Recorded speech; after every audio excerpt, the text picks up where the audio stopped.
ఎక్కువ శాతం చపాతీ చేసుకోవాలన్నా పూరీ చేసుకోవాలన్నా క్యారెట్ చపాతీ అలాగనే బీట్రూట్ పూరీ అంటూ దాంట్లో క్యారెట్ బీట్రూట్ పేస్ట్ చేసేసి వేసి చేసుకుంటూ ఉంటాం. అలాగనే ఇది కూడా చేసుకోవచ్చు అనమాట. ఏంటి ఇది ప్రత్యేకత అని చెప్పేసి అంటే కరివేపాకు, పచ్చి కొబ్బరి, ఒక చిన్న అల్లం ముక్క, మనకి ఇంట్లో ఎంతమంది మెంబర్స్ ఉన్నారో దాన్ని బట్టి తోటకూర కానీ, పాలకూర కానీ, అలాగే మెంతి కూర కానీ, ఇలా ఆకుకూరల్లో మనకి ఏ కూర అయితే ఇష్టమో లేదా ఏ కూర అయితే అందుబాటులో ఉందో ఆ ఆకుకూర కట్ చేసుకొని శుభ్రంగా క్లీన్ చేసేసుకొని ఇవి మొత్తం కలిపి పేస్ట్ చేసుకోవాలి. అలా పేస్ట్ చేసుకున్న తర్వాత ఒక బౌల్ తీసుకొని అందులో ఆ పేస్టు మనకి కావలసినంత గోధుమ పిండి, అలాగనే కాస్త క్యారెట్ తురుము, దాంట్లోకి సరిపడా సాల్ట్ ఇలా వేసుకొని బాగా కలుపుకోవాలి. అలా బాగా స్మూత్గా కలుపుకున్న తర్వాత ఒక అర్ధగంట సేపటి దాకా ఆ పిండిని నానబెట్టుకోవాలన్నమాట. ఈ పిండి మనకి పూరీకి కానీ అలాగనే చపాతీకి, పుల్కాకి కూడా ఉపయోగపడుతుంది. ఇలా నానిన తర్వాత చాలా బాగా పొంగుతూ చాలా మెత్తగా స్మూత్గా వస్తాయి అన్నమాట.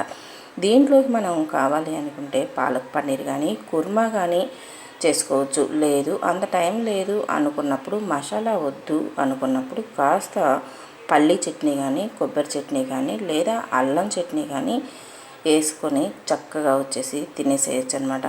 దీన్ని కాస్త పిండి తీసుకొని అటువైపు ఇటువైపు నాలుగు పక్కల గుండ్రంగా వచ్చేంత వరకు రుద్దుకొని పొయ్యి మీద ప్యాన్ పెట్టుకొని ఆ ప్యాన్ కాస్త వేడెక్కిన తర్వాత కాస్త దాన్ని అటుపక్క ఇటుపక్క దోరగా కాలేంత వరకు కొంచెం నెయ్యి వేసుకొని కనుక కాల్చుకున్నామంటే ఇక చాలా టేస్టీగా ఉంటుందనుకోండి.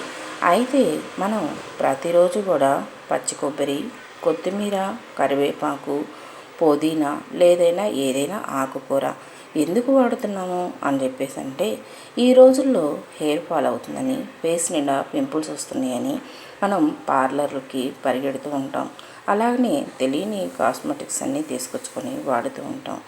ఆ అవసరం లేకుండా ఒక్క నెల రోజులు ఈ ఆకుకూరలతోటి కానీ, మనం ఎగ్స్ కానీ ఇలాగా మన హెల్త్కి మంచిది ఫుడ్ కనుక తీసుకుంటే మనం అలా పార్లర్కి వెళ్ళే పని లేకుండా మన ఫేస్లో గ్లోనెస్ని మనమే ఆశ్చర్యపోతాం. అంత చక్కగా హెల్తీ ఫుడ్ తీసుకోవడం వల్ల హెల్త్కి హెల్త్ బాగుంటుంది, స్కిన్ టోను బాగుంటుంది.